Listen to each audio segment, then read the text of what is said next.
नमस्कार, संवाद श्रृङ्खलाको आजको यो सन्दर्भ विशेषमा स्वागत छ। म सरू सिंह थापा। देश यति बेला कोभिड-19 को समस्याबाट प्रताडित बनिरहेको छ। ठूलो संख्यामा व्यक्तिहरू यसबाट संक्रमित बनेका छन्। त्यसैगरी केहीले ज्यान गुमाएका छन्। यसको आर्थिक, सामाजिक, राजनीतिक हरेक क्षेत्रमा यसको प्रत्यक्ष वा परोक्ष रूपमा प्रभाव परिरहेको छ। तर आम जनतालाई कोरोना भन्दा पनि एउटा चीजले निकै धेरै पिरोलिरहेको छ। त्यो विषय हो सत्तारूढ पार्टी नेपाल कम्युनिस्ट पार्टी भित्र देखिएको किचलो र पार्टी फुट्नै लाग्यो भन्नेसम्मका परिस्थितिहरू र यो जुन गम्भीर अवस्थामा सरकार परिवर्तन हुनुपर्छ अथवा प्रधानमन्त्री केपी ओलीको नेतृत्वमा बनेको सरकार अब फेर्ने बेला आयो भन्ने खालका बहसहरूले आम जनतालाई पिरोलिरहेको छ। आज हामी मूलतः यिनै विषयमा केन्द्रित रहेर कुराकानी गर्दैछौँ र पछिल्लो समय नेकपाभित्र देखिएको विवाद के हो, यसको समाधानको पाटो कसरी सम्भव छ, सरकार परिवर्तन हुनुपर्छ भन्ने चर्चा के हो र यो समयमा सरकार परिवर्तन हुनुपर्ने कारण के हो, यिनै विषयमा मूलतः केन्द्रित रहेर संवाद गर्दैछौँ। र मसँग छलफलका लागि हुनुहुन्छ नेपाल कम्युनिस्ट पार्टी नेकपाका स्थायी कमिटी सदस्य लीलामणि पोखरेल। उहाँसँग आज हामी दुई पार्टी अब विवादको चरम उत्कर्षमा पुग्दै गर्दाखेरि फुट्नबाट जोगाउनका लागि के गर्नुपर्छ र आम जनताको विश्वास र भरोसालाई टुट्न नदिनका लागि अब नेकपाले के रणनीति अख्तियार गर्छ भन्ने विषयमा मूलतः केन्द्रित रहेर संवाद गर्दैछौँ। स्वागत छ सर। धन्यवाद। आराम हुनुहुन्छ? ठीक छु। सबैभन्दा पहिले त यो कोभिड-19 को यो महामारीको समयमा तपाईको पार्टीमा तीव्र विवाद, एक किसिमले भन्ने हो भने पार्टी फुटको सङ्घारमा पुगेको छ भन्ने चर्चाहरू भइरहेका छन्। खास पार्टीको समस्या चाहिँ कुन बिन्दुसम्म पुग्यो? अब पार्टीभित्र बहसहरू त हुन्छन् नै।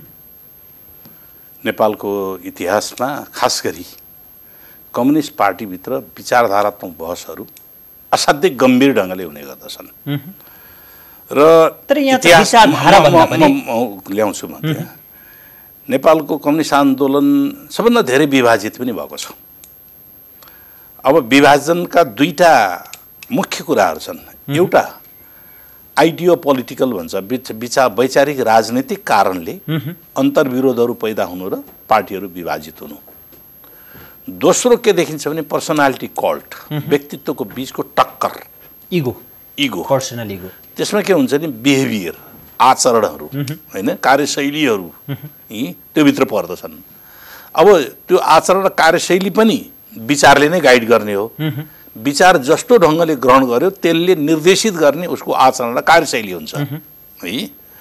तर के हुन्छ भने अब त्यो आचरण र कार्यशैलीमा देखा परेका अन्तरहरूलाई कहिलेकाहीँ किन सैद्धान्तिक लेपन गरिदिने, हामी सैद्धान्तिक रूपले हामी विभक्त भएर विभाजित भएका हौँ भन्ने खालको दिने हाम्रो इतिहास छ। नेपाली कम्युनिस्ट आन्दोलन धेरै पटक फुटेको छ, धेरै पटक जुटेको छ। अहिलेको प्रश्न, अहिलेको समस्या भनेको अहिले जो नेकपा पार्टी एकता भएको 2 वर्ष चाहन्छन् भनौँ न, 1 महिना 2 वर्ष 1 महिना भयो, यसमा उठेको प्रश्न चाहिँ अलिक गम्भीर वैचारिक प्रश्न पनि हो है, तर वैचारिक बहसको रूपमा होइन। यो वैचारिक बहस भएको छैन, बहसै भएको छैन। यो कार्यशैलीको प्रश्न हो, सङ्गठनात्मक विधि व्यवस्थापनको प्रश्न हो। विधि, विधान, निर्णय, प्रक्रिया, पद्धति हैन, यससँग सम्बन्धित भएर आएको हो। त्यसकारणले यससँग सम्बन्धित विषयहरू के हुन सक्दछन्? पार्टीका बैठक, छलफल, अन्तर्क्रिया, आलोचना, प्रत्यालोचना हैन, समालोचना, त्यसबाट त्यसको हल निस्कन्छ हैन, मन्थनबाट हल निस्कन्छ। तर के चाहिँ होइन भने जब यसमा हामी आइडियोलोजीको प्रश्न हामीले अहिले ल्याएका छैनौँ, बहसमा आएको छैन भने आइडियोलोजीले दिशा बुझ्यो। 2017 सालमा केशरजङ रायमाझीले राजाको निरङ्कुशताको समर्थन गरेर दीपावली गर्नुभयो। उहाँ महामन्त्री हुनुहुन्थ्यो। त्यो राजाको निरङ्कुशताको समर्थन गर्ने र राजाको निरङ्कुशताको विरुद्धमा लड्ने भने दुईवटा भिन्न दृष्टिकोण भयो नि त। त्यति बेला पार्टी फुट्नु अस्वाभाविक थिएन, पार्टी फुट भयो। नेकपा एकता केन्द्र बनिसकेपछि एउटा जनआन्दोलनको पक्षमा रह्यो एउटा धार भने, अर्को सशस्त्र युद्ध गर्नुपर्छ भन्ने धारको रूपमा तात्कालीन स्थितिमा कार्यदिशाको प्रश्न भयो। त्यो कार्यदिशा नै फरक भयो। कार्यदिशा भने एउटा जनयुद्ध गर्ने, एउटा अहिले जनयुद्धको चरण होइन, तर सिद्धान्तमा एक ठाउँ छ, फेरि सैद्धान्तिक रूपले एक ठाउँ छ। तर कार्यदिशामा फरक रहेपछि त्यो बेला कार्यदिशाले पनि कहिलेकाहीँ फुट गर्दो रहेछ है। र अहिलेको चाहिँ नि त्यो न कार्यदिशाको फरक हो, बहसै भएको छैन, न सिद्धान्तको फरक हो, बहसै भएको छैन। अहिले के हो त भने नितान्त कार्यशैलीका प्रश्नबाट उठेको गम्भीर प्रश्न हो, जसको आइडियोलोजीसँग सम्बन्ध छ, फेरि विचारधारात्मक सम्बन्ध छैन भन्ने होइन, त्यो छ। तर हामी त्यहाँ बहसमा नगएको कारणले गर्दाखेरि यो पाटो अहिले ओझेलमा छ। त्यसैले सर अझै तपाईहरू त कम्युनिस्ट विचारधारा बोकेको पार्टी, जुन विचारधारा अनुसार चलेको पार्टीमा त धेरै कुराहरू भनेको सिद्धान्त त चल्नुपर्ने हो, व्यवहार पनि आचरण पनि त्यस्तै नै हुनुपर्ने हो। तर यो अहिले तपाईले भन्नुभयो नि जुन व्यवहारमाथिको प्रश्न हो, आचरणमाथिको प्रश्न हो भनेर भन्दै गर्दा मैले व्यवहार आचरण कार्यशैली त्यसो त अहिलेको विधि विधानहरूको ठिक ढङ्गको पालना गर्ने या नगर्ने बीचको अन्तर्विरोध हो। त्यसो त यो अहिलेको परिस्थितिसम्म नेतृत्व अथवा पार्टी किन पुग्यो, कसरी पुग्यो? पहिलो कुरो त पार्टी एकता कसरी भएको थियो भन्ने हेर्नुपर्छ। पार्टी एकता हामी दुई फरक कार्यशैली, फरक पृष्ठभूमि, फरक कतिपय अवस्थामा सैद्धान्तिक प्रश्नमा पनि भिन्नता, माओवाद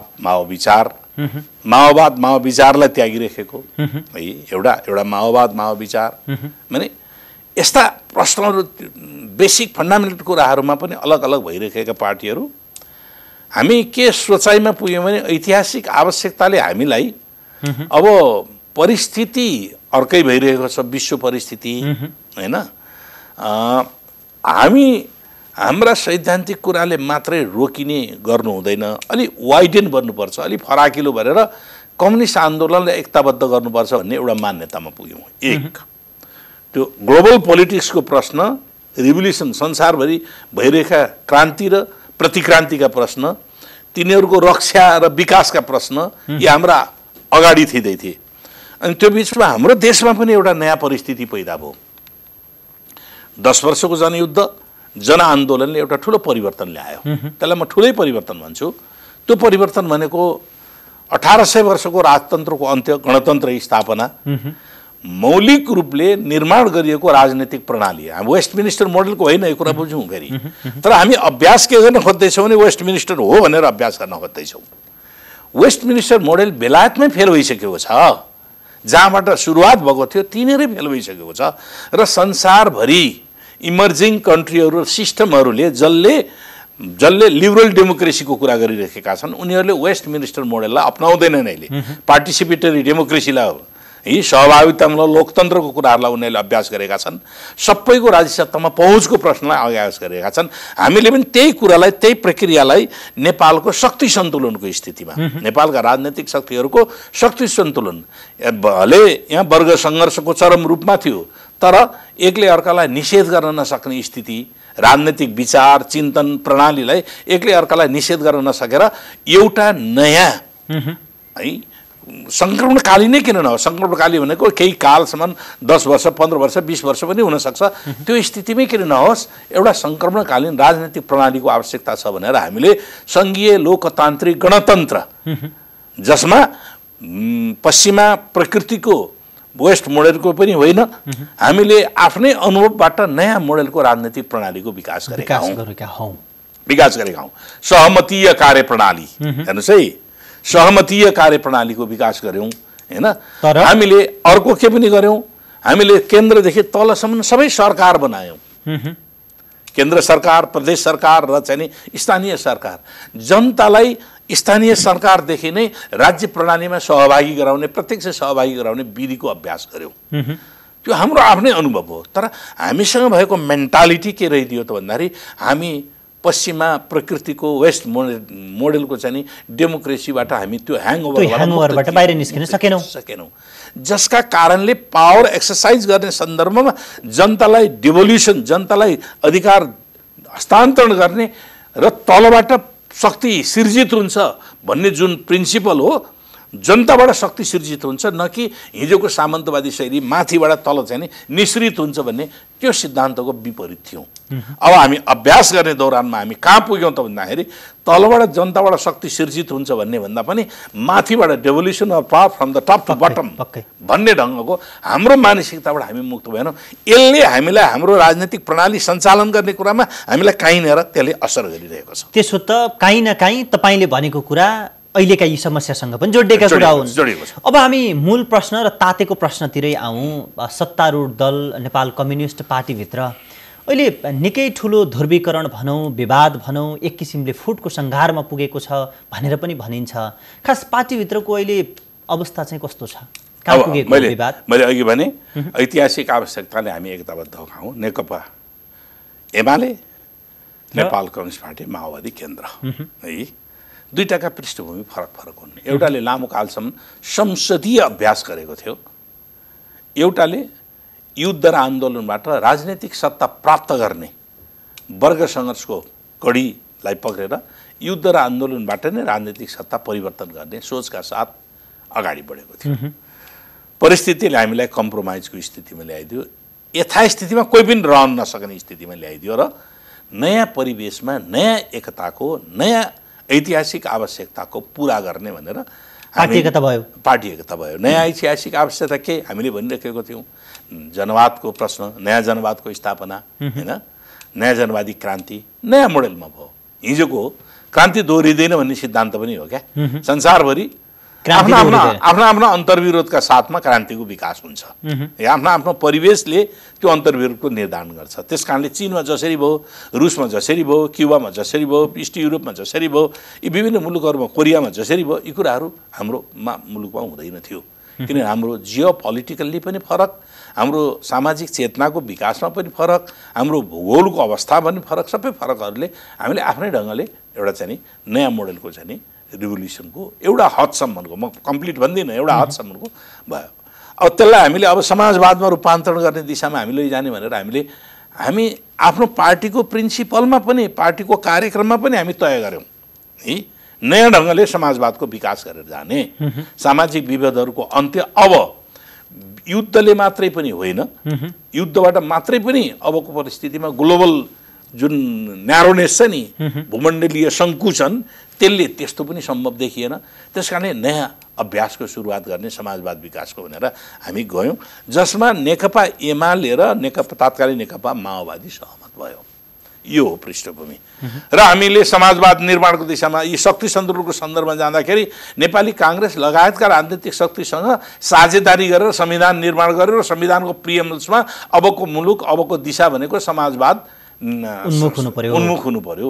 समाजवाद उन्मुख भनेको संसारको के अरे समाजको सबभन्दा तल्लो वर्गलाई पनि राज्यमा समाजीकरणको प्रक्रियामा ल्याउने र उसलाई अधिकार सम्पन्न बनाएर राज्यको एउटा पार्ट बनाउने भन्ने नै हो। अनुभूत गर्न सक्ने भनेर बनाउने भन्ने हो। त्यो दिशामा लैजाने भने त त्यो दिशाको नीति कार्यक्रमले डाइरेक्ट गर्ने हो नि त। त्यही ढङ्गको शासन प्रणाली, त्यही ढङ्गको सरकार सञ्चालनले त्यो दिशामा लैजाने हो। हामीले प्रिन्सिपल एउटा बनाउने, हाम्रो प्रणालीको प्रक्रिया चाहिँ के गर्ने भने उही पुरानै संसदीय प्रणाली गयो भने त त्यहाँनिर एउटा अन्तर्विरोध विकास हुने भयो कि भएन? हो, यो अन्तर्विरोध पनि हाम्रो पार्टी निर्माण सरकार सञ्चालनको दौरानमा अन्तर्विरोधको रूपमा पनि आएको हो। पार्टीभित्र पनि यो प्रवेश गरेकै हो। त्यसैले सरकार सञ्चालनको कार्यप्रणाली भनेर कसरी सरकार उत्तरदायी बनाउने त, कसरी जनतालाई अधिकार सम्पन्न बनाएर हामीले चाहेको शान्ति र समृद्धिको दिशामा लैजाने त, समृद्ध नेपाल, सुखी नेपाली भने के हो त? त्यस नारामा हुँदैन के, त्यसको अन्तर्वस्तु र त्यससँग गरिने कार्यक्रमले त्यसलाई सम्बोधन गर्ने कुरा हुन्छ। तर त्यो हाम्रो नारा एकातिर भयो, कार्यक्रम हामीले गर्न सकेनौँ। अब म एउटा उदाहरण मात्रै दिन्छु। त्यसलाई केले सम्बोधन गर्नुपर्छ त? हाम्रो आर्थिक प्रणालीले सम्बोधन गर्नुपर्छ। समाजवाद भन्ने त अर्थव्यवस्थासँग जोडिएको छ नि त। आर्थिक प्रणालीलाई सम्बोधन गर्ने, आर्थिक प्रणाली सम्बोधन गर्ने विधि के हो त भन्दाखेरि बजेट हो। बजेटले कसलाई जोड दिनुपर्छ? सबभन्दा उत्पीडित वर्ग, तल्लो वर्गलाई हाम्रो संविधानले जलाउत्थान गर्ने त्यसलाई दिनु परेको छ।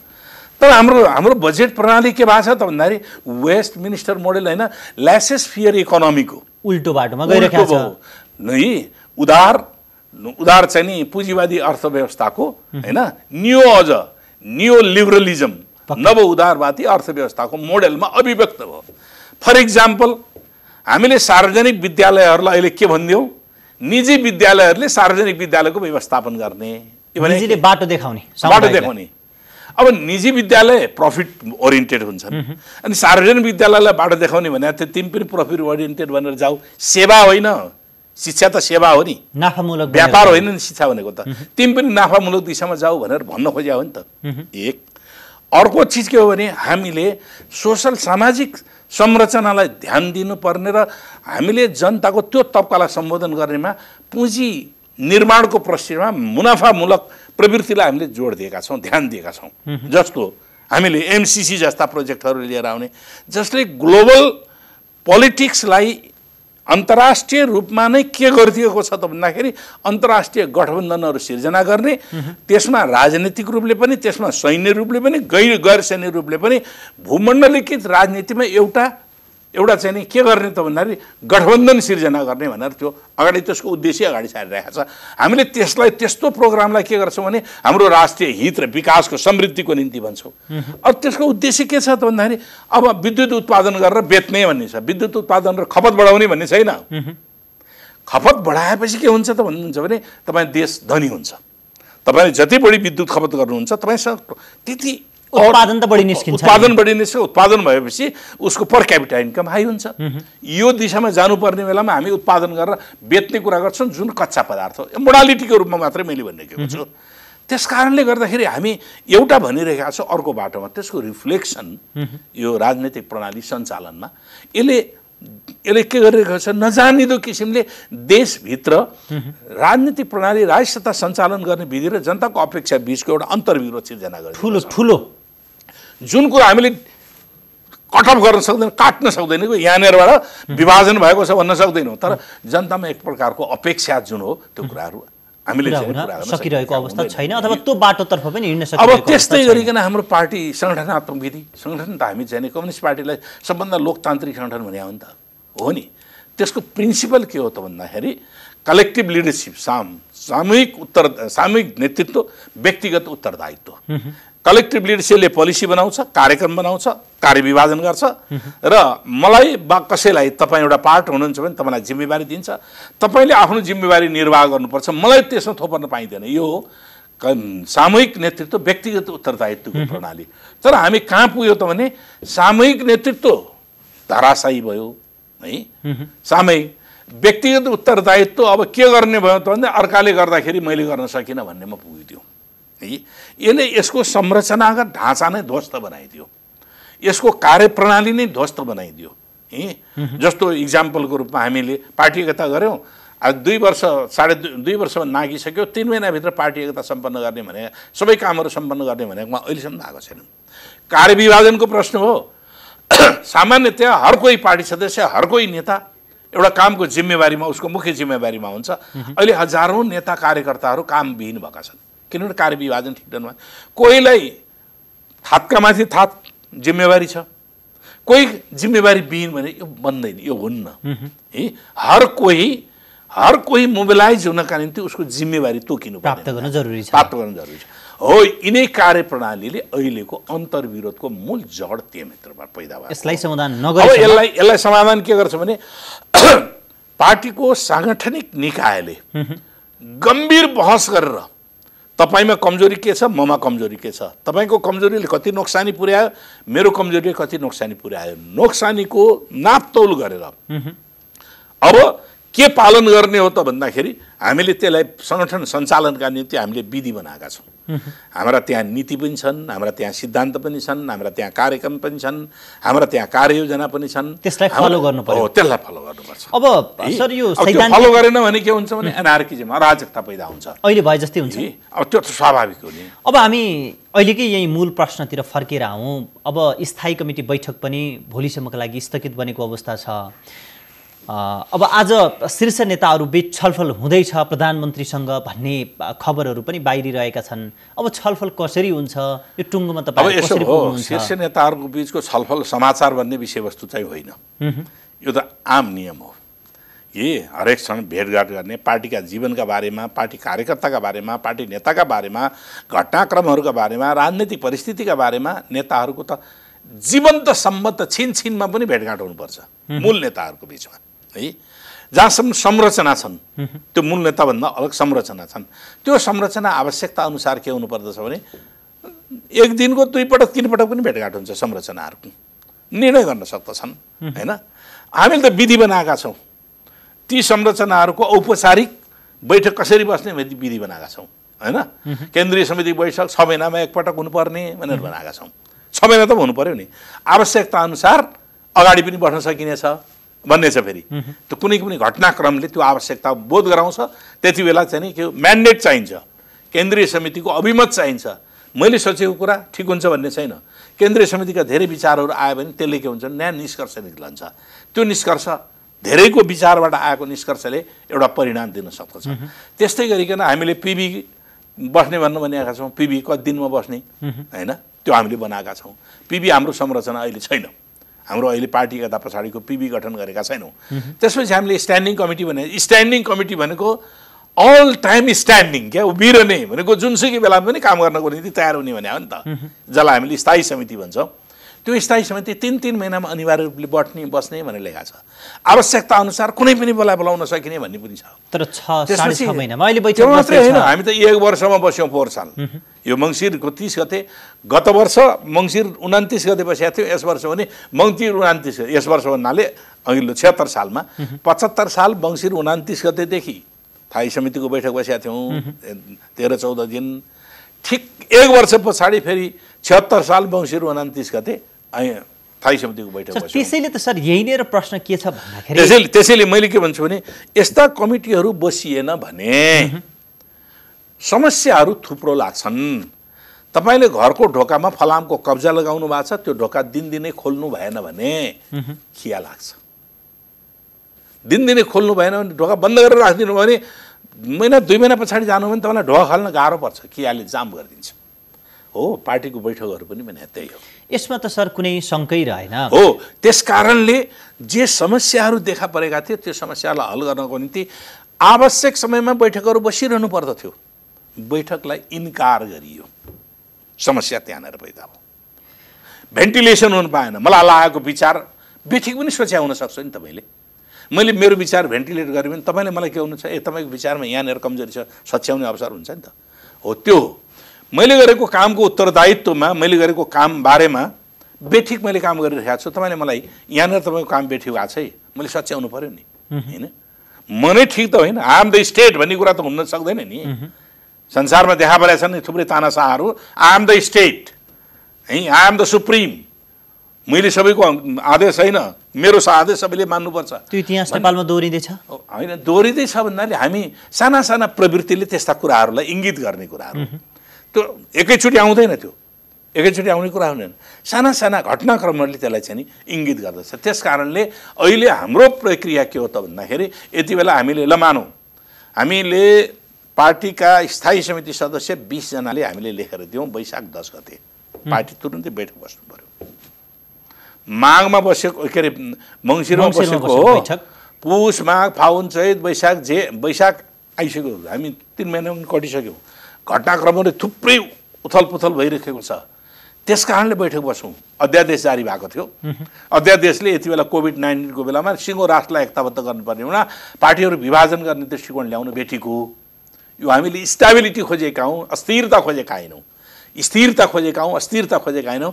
वेस्टमिनिस्टर मोडेलको जुन प्रकृतिको चाहिँ नि एकजनाले पनि बार्गेनिङ गरेर पार्टी फुटाएर पार्टीका नाममा सरकारमा जाने र त्यहाँ चाहिँ नि सरकारमा अनियमित गर्ने जुन चलन चल्यो, प्रवृत्ति थियो, त्यसलाई रोक्नका निम्ति वर्तमान कन्स्टिट्युसनले केही कडा व्यवस्था गरेको थियो, जसका कारणले गर्दा त्यो अस्थिरताबाट मुलुकलाई मुक्त गर्न केही राहत मिलेको थियो। जस्तो हामीले संसद विघटन गर्ने अधिकार कन्स्टिट्युसनले अहिले दिएको छैन। जुनसुकै बेला सङ्कटकाल घोषणा गर्ने पनि अधिकार दिएको छैन। त्यसले क्याटेगोरी तोकेको छ।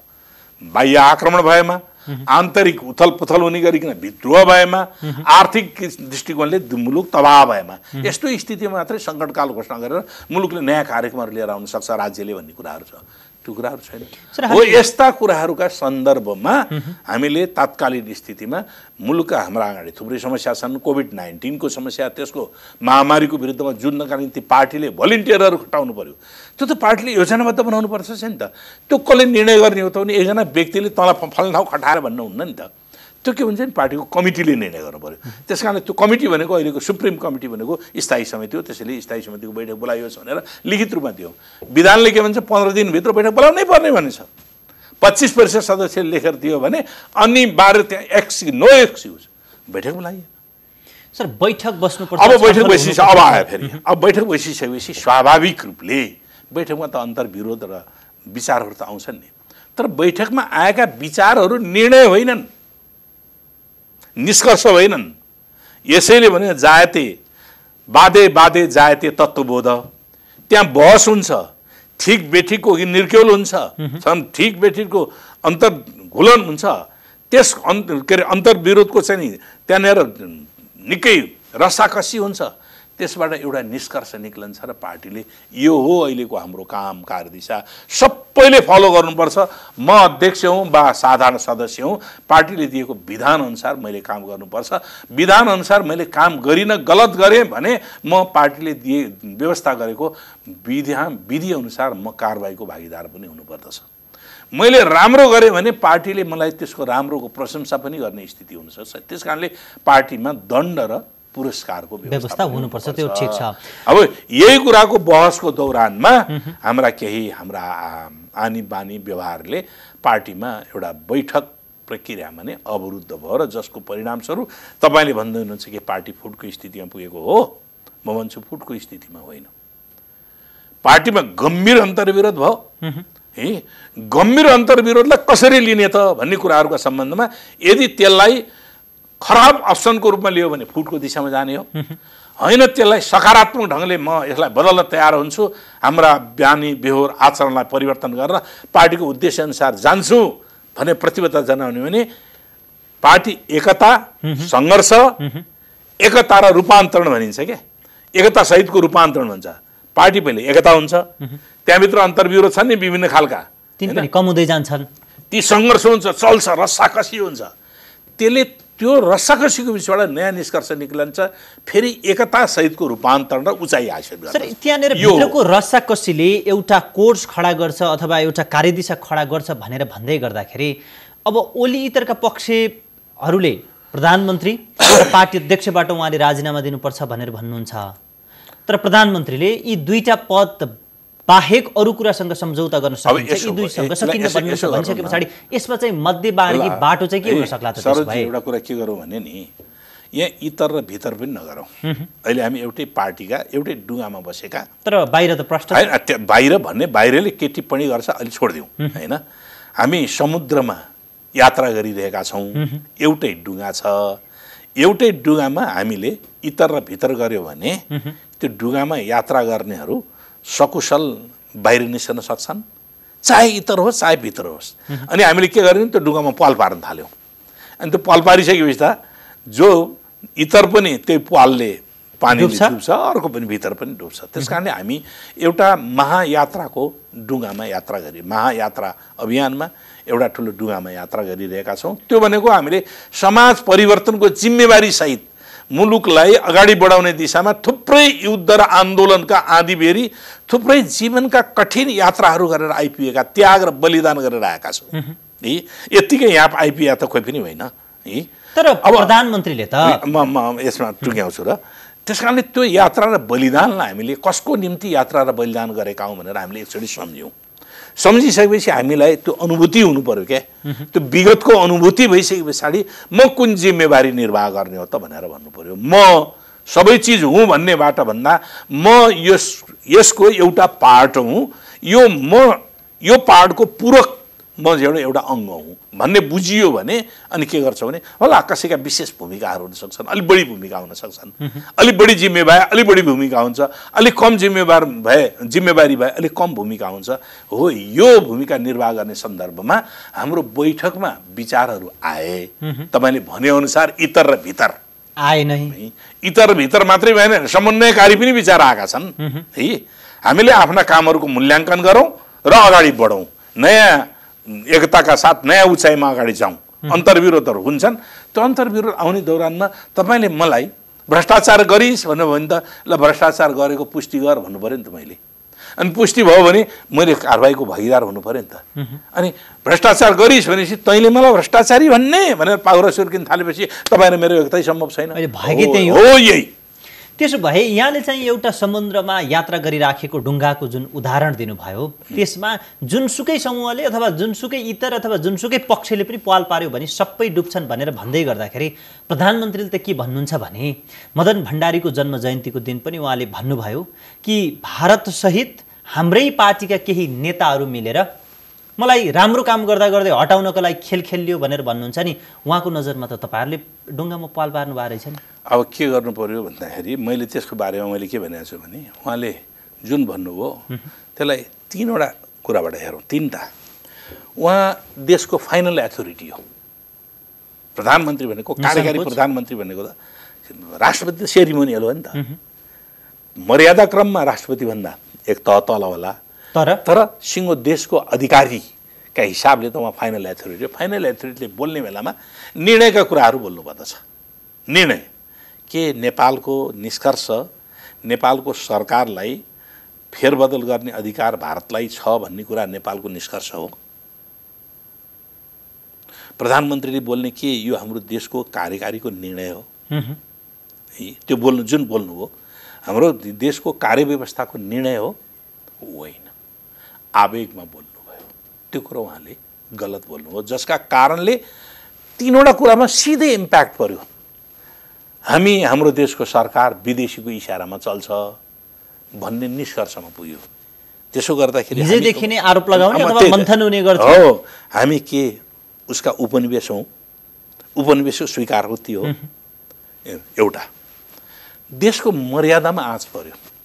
नेपाल त भारतको सेटेलाइट जस्तो रहेछ, किन त्यहाँ त राजनीतिक निर्णय त यहाँबाट गर्दो रहेनछन्, त्यस कारण सभरेन कन्ट्री होइन रहेछ भन्ने त्यसले म्यासेज दियो अन्तर्राष्ट्रिय क्षेत्रमा समेत। तेस्रो, नेपाली जनताले निर्वाचित गरेर सांसद बनाए, मत हाले।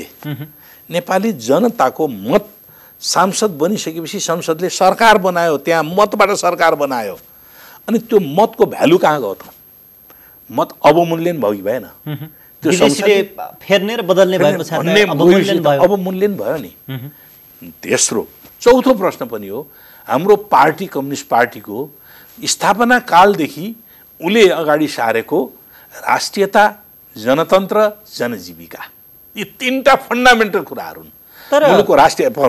मुलुकको राष्ट्रियताको सम्वर्धन गर्ने, वैदेशिक हस्तक्षेपबाट मुलुकलाई रोक्ने, असमान किसिमका सन्धि सम्झौताहरूको खारेज गर्ने, मुलुकलाई एकदम सभरेन राष्ट्र बनाउने राष्ट्रियताको प्रश्न, जनजीविका, हामी चाहिँ नि हरेक व्यक्तिले मुलुकमा जन्मेपछि बाँच्न पाउने अधिकार, त्यो आफ्नो अधिकार पनि हो र राज्यले त्यसको ग्यारेन्टी गरिदिनु पर्दछ भन्ने कुराहरूको। दोस्रो, राष्ट्रियता, जनतन्त्र। अर्को जनतन्त्र, हामी कसैको पराधीन होइन। हामीलाई परम्परावादी शासन व्यवस्थामा शासकहरूलाई ढोग्नुपर्ने, मान्नुपर्ने यो विधिबाट मुक्त भएर democracy is of the people, for the people, by the people भन्ने एउटा सर्वमान्य परिभाषा छ नि। अब त्यसमा हामीले वर्ग जोड्छौँ के, वर्गमाथि भएको उत्पीडनबाट मुक्त हुनको निम्ति विद्रोहको अधिकार हुन्छ, वर्ग शोषकहरूको विरुद्धमा जोडिन्छ क्या। Democracy is of the people, for the people, by the people त हो नै, तर के हो भने त्यति बेला समाज व्यवस्थामा भएका विसङ्गतिहरूको विरुद्धमा विद्रोह गर्ने अधिकार छ। त्यो विद्रोहको अधिकार के हो भने वर्ग चेतनाका आधारबाट गरिने हुन्छ भनेर जुन भनिन्छ हो, यहाँनिर जोडिन्छ। अब यो तीनटै कुराका निम्ति निर्माण भएको कम्युनिस्ट पार्टीभित्र कम्युनिस्ट पार्टीकै नेताहरू लागेर विदेशीसँग मिलेर मलाई हटाउनु खोजे भने त प्रुफ हुनु पर्यो नि त। तर सर त्यसमा प्रुफ हुनु पर्यो। प्रुफ भयो भने त्यो अपराध हो, मैले भनिरहेको छु।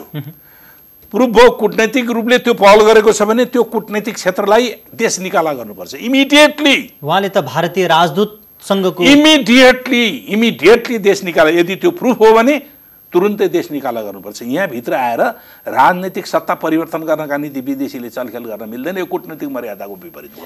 एक त्योसँग मिलेर नेपालकै आफ्नै पार्टीका कार्यकर्ता नेता को छन् यिनीहरू लागेका हुन् भने उनीहरूलाई अपराध स्वरूप पार्टीबाट तुरुन्तै निलम्बन गरेर त्यो गरेको अपराध बापत राज्य विप्लवको अपराध गरेर उनीहरूलाई दण्डित गर्नुपर्छ। त्यो त प्रुफ गर्नु पर्यो। तपाईँले मलाई त्यत्तिकै आरोप लगाइदिएर हुन्छ, तपाईँले मलाई चोर भन्नुभयो अनि चोरको त पुष्टि गर्नु पर्यो नि। तपाईँलाई आक्रोश भयो, एकचोटि यस्तै भएको छ क्या, चौथो महाधिवेशनको बेलामा गोरखपुरमा त्यो चौथो महाधिवेशन मोहन विक्रम निर्मल लामाहरू हुनुहुन्थ्यो।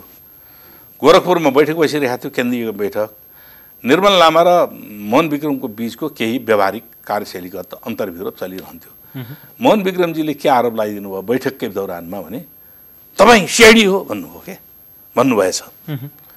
सिआइडी हो भनिसके पछाडि निर्मल लामाले के भने म सिआइडी हो भने प्रुफ गर्नुहोस्, मलाई यो बैठक भन्न राख्नुहोस्, वा फेरि त्यति नजङ्गिने मलाई बाहिर राखेर त्यसको छानबिन गर्नुहोस्। अनि सबै साथीहरूले मोहन विक्रमलाई झम्टिनु हो, तपाईँले प्रुफ गर्नुहोस् यो के आधारबाट भन्नु भन्दाखेरि मैले क्रान्तिकारी विचार ल्याउँछु, त्यो क्रान्तिकारी विचार ल्याउने निर्मल लामाले विरोध गर्ने भएको हुनाले यो सिआइडीले मात्रै विरोध गर्छ भनेर उहाँले त्यस्तो इतिहासका घटनाहरू।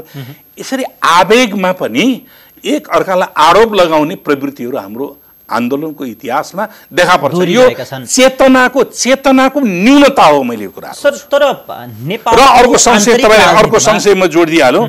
तपाईँले भन्नुभयो प्राइम मिनिस्टरले यसो भन्नुभयो भन्नुभयो, मैले त्यसबारेमा मैले आफ्नो भने अर्को सँगसँगै अहिले हाम्रो पार्टीभित्र केले पनि तनाव पैदा गरिदियो, त्यसले शङ्का पैदा गरिदियो भने होइन, महाधिवेशनको त कुरा पर छोडिदिनुहोस्, नेकपा एमाले भन्ने पार्टी अहिले छैन के। हामीले एमाले नेकपा एमाले डिजल्भ गरेर हामीले के गर्यौँ, नेकपा माओवादी केन्द्र पनि डिजल्भ गऱ्यौँ, ऊ पनि डिजल्भ गरेर हामीले ती पुल भत्कायौँ कि दुइटै पुल भत्कायौँ र नयाँ पुल निर्माण गरेर नेकपा अनि ब्राकेटमा निर्वाचन आयोगमा नेकपा भन्ने नाम अर्को पनि भएको हुनाले त्यसमा नेपाल कम्युनिस्ट पार्टी ब्राकेटमा नेकपा भनेर राखेर हामीले यसको वैधानिकता प्राप्त गऱ्यौँ।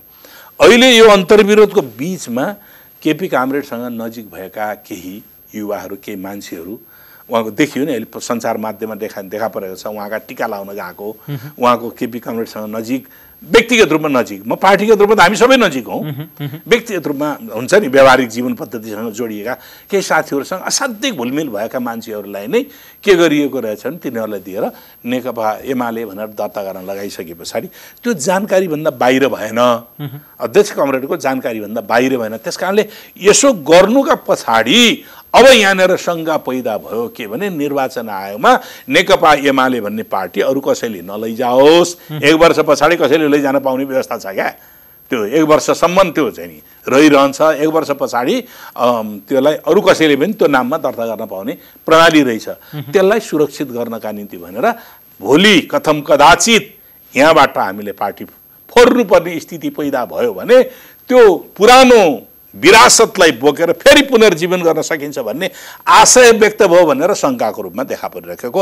यसले के गरिदियो भने नजिक भएका मान्छेहरू जानु भनेको त के देखिन्छ त भन्दाखेरि यसले कतै त्यो सम्बन्धलाई पुष्टि गर्यो भन्ने आधार खडा भएपछि अनि बहस गम्भीर रूपमा त्यो दिशामा जान खोजेको हो कि फुटको दिशामा जान खोजेको हो कि भन्ने कुराहरू यसरी आएको हो। हामी के छौँ त भन्दाखेरि हामी जुनसुकै समस्या पनि हल गर्न सक्षम छौँ भन्ने हो। त्यो हल गर्नका निम्ति उपाय कहाँ जानु पर्यो भने सबैभन्दा एउटा मेजर कुरा के हो भने पार्टीको डिसिजन मान्ने, पार्टीमा विधि हुन्छ नि त, सकेसम्म सर्वसम्मत भएन भने मतको आधारबाट निर्णय गर्ने प्रक्रिया। त्यो निर्णय गर्ने प्रक्रियामा कहिले म बहुमत हुन सक्छु, कहिले म अल्पमत हुन सक्दछु। बहुमत भए मैले पेल्ने, अल्पमत भए अराजक हुने त होइन नि त। अल्पमत भए तेरो निर्णय मैले मान्दिनँ। त्यसो भए तपाईहरुलाई यो कुराहरुको निम्ति दल दर्ताको आवेदन पनि पर्नु, यता महाधिवेशन पनि कसैसँग छलफल नगरिकन अन्त्य हुनुले कतै अधिवेशन अन्त्य हुनुले जुन पार्टी फुटको संघारमा पुगेको हो कि अथवा प्रधानमन्त्रीले पार्टी फुटाउन खोजे भन्ने तपाईहरुलाई शंका लाग्यो? त्यो आशंका तपाईहरु भन्ने भन्दा सबैलाई त्यो प्रकारको आशंका पैदा गरिदियो। म मात्रै हैन, सिंगो 8 लाख कार्यकर्ताहरू, जन नेताहरू यति बेला बडा सशंकित भए। त्यो यसले एउटा नयाँ समस्या हाम्रो अगाडि पैदा गरिदियो भन्ने सशङ्कित भए। त्यस कारणले हामीले यसलाई हल गर्न सक्ने विधि के हो त भन्दा फेरि पनि हामीसँग निकासका निम्ति हल गर्ने विधि छ। हामी जुन शर्तमा पुरानो पार्टी एकताका आधारहरू निर्माण गरेका थियौँ त्यही आधारबाट हामी उठ्नु पर्दछ। पक्कै सर, म कार्यक्रमको अन्त्यमा पनि छु। छोटकरीमा एउटा प्रश्नको जवाफ मागेँ। केही बेर अगाडि उठान गरेको मेरो प्रश्न थियो कि जुन प्रधानमन्त्रीले भारत सहित मिलेर हाम्रो पार्टीका केही नेताले मलाई सरकारबाट निकाल्न खोजे भनेर भन्दै गर्दाखेरि नेपालका कम्युनिस्ट पार्टीहरूको इतिहास हेर्दाखेरि मत ल्याउन जान्ने तर मिल्न नजान्ने इतिहास देखिन्छ र भित्रभित्रै आन्तरिक राजनीतिमा पनि बाह्य शक्तिसँग मिलेर कैँची काटेको भन्ने विभिन्न कुराहरू बहस भइरहन्छन् भनी यसपटक शङ्का गर्ने ठाउँ छैन? अब यसपटक यो पटक्कै शङ्का होइन। यो पटक्कै किन होइन भन्दाखेरि यो कुन परिस्थितिमा आयो भने पार्टीको बैठक भयो, बैठकमा अलिकति आलोचना उहाँमाथि आयो। यो त्यसलाई हामी सहज रूपमा लिनुपर्छ। आलोचना आउने बित्तिकै रियाक्टेड हुनु हुँदैन होइन। आलोचना आउने बित्तिकै रियाक्टेड हुनु, कसैले माग्यो होला राजीनामा दिनुहोस् भन्यो, अध्यक्षबाट दिनुहोस्, सरकारबाट दिनुहोस्, तर त्यो निर्णय थिएन, निर्णय भइसकेको थिएन, केही पनि थिएन नि। आयो विचार अनि त्यसको त मूल्याङ्कन हुन्छ नि। सरकारबाट किन दिनुहोस् भन्यो त? सरकार कामयाब भएन कि? त्यसको मूल्याङ्कन, सरकारको मूल्याङ्कन हाम्रो बाँकी नै थियो, एजेन्डै थियो। सरकारको गतिविधि कोभिड-19 को बारेमै पनि व्यवस्थापन भएन कि? 2 महिनासम्म त सरकार त त्यसको बारेमा त सक्रिय त थिएन त, स्वाभाविक हो। अहिले पनि कोभिड-19 को कार्यक्रम सञ्चालन गर्ने दौरानमा चाहिँ नि थुप्रै करप्सनका कुराहरू त आयो त। आइसकेपछि अनि यो करप्सन गरेको छैन भने ढ्वाक्कै छाता उडाउनु त हुन्न। आजै पनि न्युज आएको छ, सेनाले ल्याएको स्पेसिफिकेसनभन्दा फरक ढङ्गका चाहिँ नि उहरू आयो भनेर अहिले आएको छ होइन। 2 mm को आउनुपर्नेमा 1 mm कि के त्यो आयो भनेर अहिले भर्खर म यहाँ समाचार हेर्दै आइरहेको थिएँ। अब हो यस्ता कुराले हाम्रो राजनीतिक शासन व्यवस्थामा हाम्रा ल्याप्सेसहरू भए। जनताले पिसिआर नपाएर अनि हाम्रो चाहिँ मरेका मध्ये आजसम्ममा 31 जना मरेका मध्ये अधिकांश के छ त भन्दाखेरि मरिसके पछाडि टेस्ट भएको अवस्था छ। त्योभन्दा अगाडि आएको भए त सर हामी अन्त्यमा छौँ सर, छोट्टौँ। त्यस कारणले गर्दाखेरि यो के चाहिँ हो भन्नु भन्दाखेरि हाम्रो निष्कर्षमा पुगिसकेका थिएनौँ। हाम्रो बहस छलफलमा भर्खर सुरु भएको थियो। सुरु भएकै चरणमा अनावश्यक हिजै नगर्नुहोस् अहिले भन्दै पनि सदन स्थगित गर्ने, यसले एउटा नयाँ समस्या सिर्जना गर्यो। नागरिकता विधेयक थियो। अहिले नागरिकता नपाएका आमाको नामबाट नागरिकता प्राप्त गर्नुपर्ने एकल आमाका छोराछोरीहरूले उनीहरू सुसाइड गर्नुपर्ने, उनीहरू पढ्न जान पाएका छैनन्, नागरिकता प्राप्त गरेका छैनन्। त्यो विधेयक अड्कियो। निजामती कर्मचारी सम्बन्धी विधेयक अड्कियो। एमसीसीको वारपारको कुराहरू अड्कियो। सबै कुराहरू बिजनेस अड्कियो। बिजनेस थिएन भने जो प्रतिक्रिया आएको छ एकदम गलत कुराहरू। बिजनेस प्रशस्त मात्रामा थिए। त्यो बिजनेसको बिचमा फेरि यो सामान्य संवाद पनि अनिवार्य पर्दथ्यो। संसद चलाउनका निम्ति प्रतिपक्षको पनि सहयोगको आवश्यक पर्छ। सभामुख त झन् त्यसको पिलर हो। सभामुखसँग प्रधानमन्त्रीले छलफल गर्नुपर्छ। प्रतिपक्षसँग मैले सदन अन्त्य गर्दैछु है, के गरौँ ल भन्नु पनि पर्छ। यो राय सल्लाहबाट चल्ने डेमोक्रेसी हो। त्यो नभएर एब्रप्टली तुरुन्त थाहै नदिकन हामी पनि हतप्रभ भयौँ कि संसद अधिवेशन अन्त्य हुँदैछ भनेर हिजै दिउँसो 12 बजे हामीले थाहा पायौँ। 12 बजे क्याबिनेटको बैठक बसिरहेको छ। क्याबिनेटमा त क्याबिनेटका मन्त्रीहरू बैठकमा हुनुहुन्थ्यो, त्यहाँ स्थायी समितिको बैठकमा हुनुहुन्थ्यो। मन्त्रीहरूलाई खबर आयो बैठकमा आउनुहोस् भनेर, उहाँ बैठकमा पुग्दा नहुँदै बैठकको निर्णय भइसकेको छ। कतिपय मन्त्रीहरू बाहिरी बिचबाट मुख्य सचिवसँग भेट भएर फर्केर आउनु, हामी त बैठकमै पुग्नु पाएनौँ भनेर भन्नुभयो। अब यस्तो स्थितिले, यो अपारदर्शी कार्यप्रणालीले समस्या सिर्जना गरेको। हामीले विधान मानौँ, विधान कार्यान्वयन गरौँ।